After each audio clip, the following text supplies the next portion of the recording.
घायल तो यहाँ हर एक परिंदा है, जो फिर से उड़ सका वही जिंदा है। ऐसे ही एक लड़का जो कि 12वीं की क्लास में हो जाता है फेल, साथ ही ग्रेजुएशन में भी हो जाता है फेल।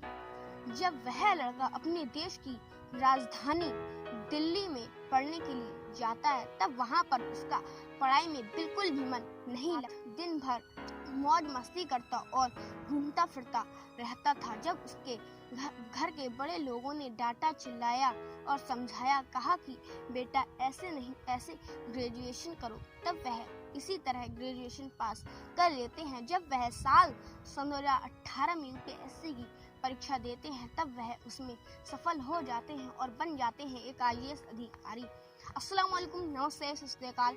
मैं सुल्तान अहमद सैफी आज मैं आप लोगों के लिए एक ऐसी ही नई मोटिवेशन कहानी लेकर के आया हूँ। उम्मीद करता हूँ यह कहानी आप लोगों को पसंद आएगी। इस कहानी को आप लोग पूरा जरूर सुने।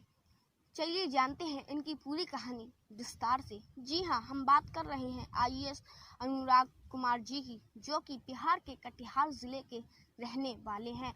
उन्होंने अपनी 8वीं क्लास तक की स्कूली शिक्षा अपने हिंदी मीडियम स्कूल से पूरी की है और 8वीं क्लास के बाद की शिक्षा उन्होंने अंग्रेजी मीडियम स्कूल से पढ़ी है और उनके 10वीं की क्लास में उनके 90% नंबर लेकर के आते हैं और वह 12वीं की क्लास पास नहीं कर पाते हैं, क्योंकि जो गवर्नमेंट की तरफ से बच्चों के लिए 10 नंबर पास होने के प्लस करके दिए जाते हैं, वह प्लस करने के बाद भी वह पास नहीं हो पाते हैं और वह उसमें फेल हो जाते हैं। जब वह दूसरी बार में 12वीं क्लास की परीक्षा देते हैं एक नए जोश के साथ और एक नई उमंग के साथ, तब वह उसमें सफल हो जाते हैं और इस बार वह 90% से भी ज़्यादा नंबर लेकर के आते हैं। फिर उसके बाद वह अपने देश की राजधानी दिल्ली में आगे की पढ़ाई करने का मन बना लेते हैं और दिल्ली में ही श्री राम डिग्री कॉलेज में वह दाखिला ले लेते हैं और एडमिशन भी ले लेते हैं और आगे की पढ़ाई वहीं पर शुरू कर देते हैं। अब वह अपने एक छोटे से शहर को छोड़ कर के अपने देश की राजधानी दिल्ली में पढ़ाई करने के लिए आ तो जाते हैं, पर वहाँ पर उनका पढ़ाई में बिल्कुल भी मन नहीं लगता है और वह अपने यार दोस्तों के साथ दिन भर मौज मस्ती करते और घूमते फिरते रहते थे।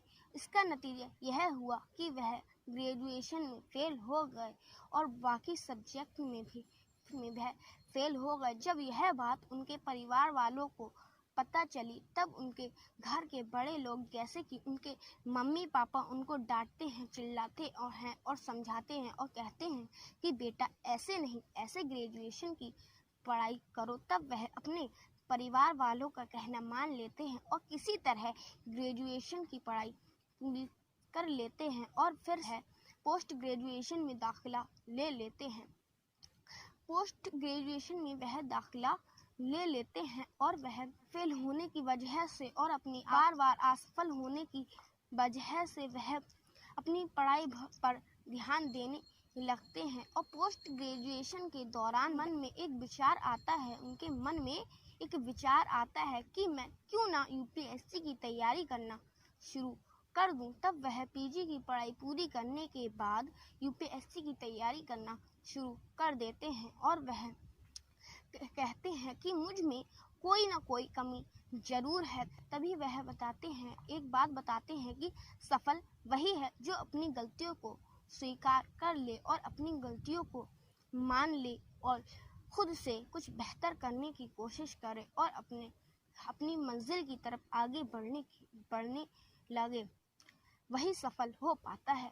अब अनुराग जी भी ऐसा ही करते हैं। फिर वह धीरे धीरे अपनी मंजिल की तरफ आगे बढ़ने के लिए वह पढ़ाई के लिए खूब बहुत सारे नोट्स बनाते हैं और अपने जमकर बहुत सारे टेस्ट देते हैं और अपनी परीक्षा के पहलुओं को ठीक से समझते हैं और वह अपनी परीक्षा के पहलुओं को ठीक से समझते हैं और वह दिन भी आ जाता है जब वह साल 2017 में यूपीएससी की परीक्षा पास कर लेते हैं, लेकिन उनकी रैंक 677 आती है। वह उस रैंक से ठीक संतुष्ट नहीं होते हैं और ना ही ज़्यादा खुश होते हैं।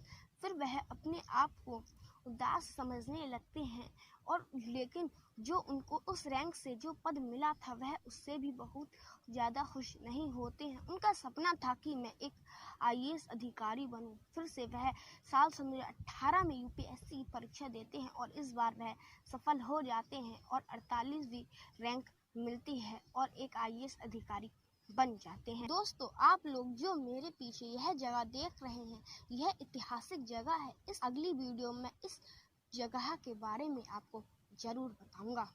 दोस्तों, इस वीडियो को आप लोग ज़्यादा से ज़्यादा शेयर करिएगा, क्योंकि हर अनुराग तक यह वीडियो पहुँचे जो समझते हैं कि हम कुछ नहीं कर सकते हैं। उन लोगों के लिए यह मोटिवेशन कहानी है। दोस्तों, अगर हमारी वीडियो आप लोगों को अच्छी लगी हो तो हमारी वीडियो को लाइक करें। अगर हमें कोई सुझाव देना है तो नीचे कमेंट बॉक्स में कमेंट करें। अगर हमारी वीडियो अच्छी लगी हो तो कमेंट बॉक्स में लिख कर के ज़रूर बताएं। ऐसी ही नई मोटिवेशन कहानी देखने के लिए हमारे चैनल को सब्सक्राइब करें। कल फिर मिलते हैं एक ऐसी ही नई मोटिवेशन कहानी के साथ। अस्सलाम वालेकुम, नमस्ते, सत श्री अकाल, जय हिंद, जय भारत।